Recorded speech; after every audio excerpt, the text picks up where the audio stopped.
Hello everybody, my name is that hoodie dealer, and see, I told you I'd be back, and it didn't take 3 years this time. So, I know I'm a little tardy to this party, which, let's be honest, it's kind of a trend for me right now.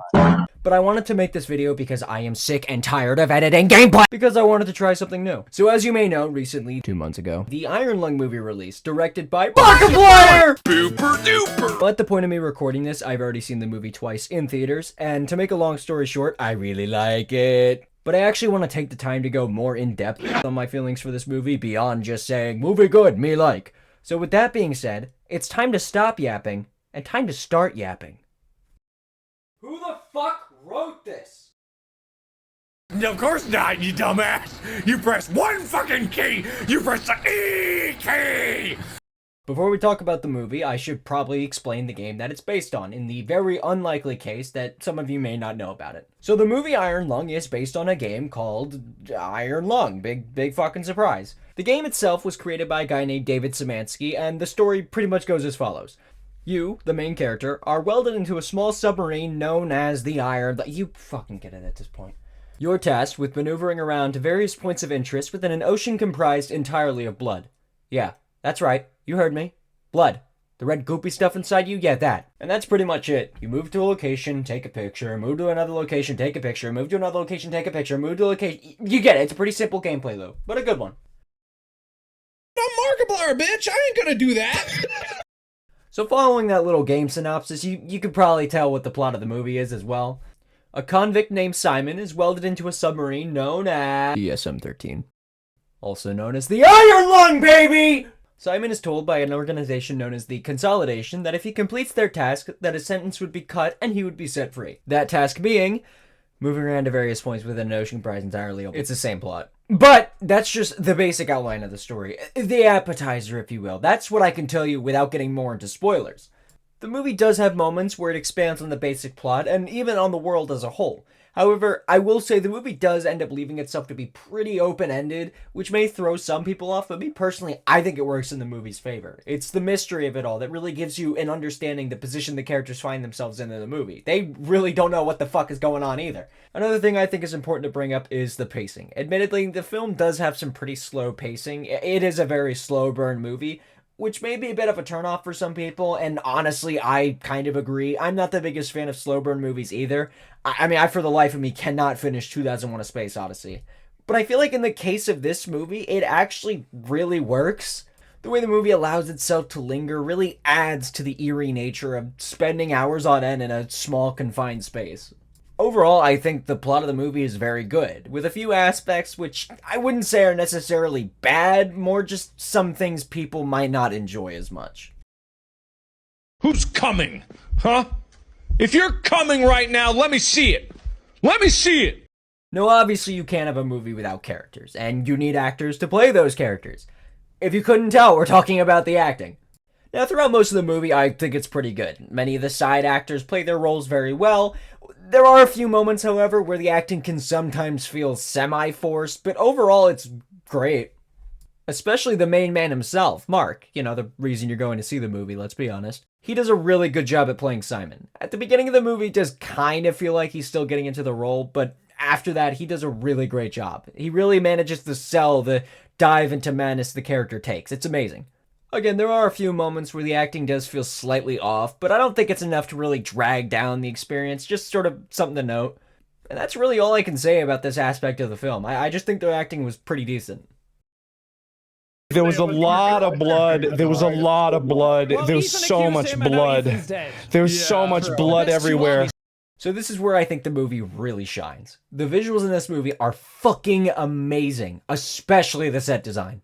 Now, since we've established the whole movie takes place in one confined space, so that confined space better look pretty good.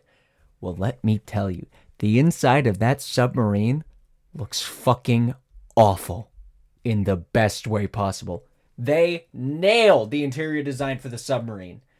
Not only does it look like it's ripped straight from the game, but they also managed to sell the decrepit and, for lack of a better term, shitty nature of the submarine. It's amazing.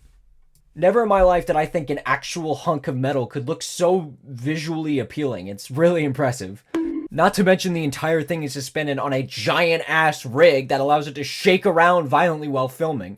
it ends up being a really good and convincing effect in the film. Another thing I'd like to note is the camera work, because for some fucking reason, this movie had some fire-ass shots. I'm telling you, some of the transitions in this movie are way too clean. However, I will say, the end of the movie has a lot of shaky cam, and it does make it kind of hard to tell what's going on. I mean, it didn't really click for me until my second watch, so just something to be aware of. A complaint I've heard from people that I honestly do kind of agree with is the audio mixing. Sometimes it can be very jumbled up and makes it very hard to understand what the characters are saying, but I honestly feel like that's the movie's biggest issue. I mean, the rest of the sound design is great. The slow creaks and thuds that come from the subs sound great, and it really adds to the uneasy, eerie nature that the movie was going for. Now, the movie does have some special effects, and honestly, I think they're pretty good. Given the movie's budget, I wasn't expecting the greatest thing in the world, but I think what we got was pretty solid, given what they were working with. Now, the last thing I want to touch up on is the creature design, because yes, this movie does in fact have a creature, and it does, in fact, have a design. Now, real quick, I am going to give a little bit of a spoiler warning in case the 5 of you who haven't seen this movie want to keep it a secret for when it's revealed in the actual film. So, here you go. 3, 2, 1. You were warned. Here it is, and I absolutely love this thing. It's such an effective design and really gives off an unnatural, almost eldritch monster. It's so good. I love it so much, especially compared to what it looked like in the game. It's a great design. I adore it. Hi, sorry to interrupt with a completely unrelated topic, but at the point of me recording this segment, I've just finished the last chapter of Chainsaw Man, and I just wanted to say, what? Huh? That is all. Thank you, and enjoy the rest of the video. I did it! I did it! I made meth! So this is probably going to be the shortest segment of the video, because most of what I would have said here I already covered in the story section. Oops. There are a few things I still want to touch up on, mainly the dialogue. Throughout most of the movie, I think it's pretty serviceable. There are a few moments, however, where it can feel kind of clunky. I don't think it's to a detrimental degree. Honestly, I think it's pretty charming, but it is, again, something to note. There are also some good moments of humor sprinkled throughout the movie, especially when it came to Markiplier. He had some really funny moments occasionally. Whether those moments were intended to be funny is up to debate, but I mean, I thought they were. You shut the fuck But up! also, You shut the fuck let it up! get you a little bit. You shut the fuck up! You shut the fuck up! So after successfully yapping in your ear while you probably had this video playing in the background while doing something else, don't lie, I know you were, it's pretty safe to say, I really enjoyed this movie, and I think it's really good. Obviously, it's not perfect. The movie definitely has its flaws, but for being a self-financed, self-written, and self-produced indie project, it's pretty fucking good. I mean, it managed to remain the #1 movie in America for like 2 weeks, beating out Sam Raimi and even Disney, which in a landscape practically dominated by that goddamn mouse, is pretty fucking impressive. So to make a long story short, movie good, me like. I would tell you to go see it in theaters, but, well, you know. But it has been confirmed by Mark that he's looking into both a digital and physical release of the movie, so if you're one of the few people who still haven't seen the movie by this point, I highly recommend checking it out when those release. So if you made it this far, thank you. I hope you enjoyed the video. I worked really hard on it. I even made a script and everything, Sorry if it isn't the best. I mean, it is my first time. I wanted to try something new because I got tired of editing gaming videos and I really didn't want to lock myself into a box when it came to content creation. I want my channel to just be a clusterfuck whatever videos I feel like making. So again, if you enjoyed the video, please let me know. Maybe by clicking that little like button down there. Maybe while you're at it, the subscribe button as well. Maybe. And if you have any video ideas or game recommendations for me, let me know in the comments. Anyway, it's about time I stop yapping for real this time, and I'll see you later. Bye.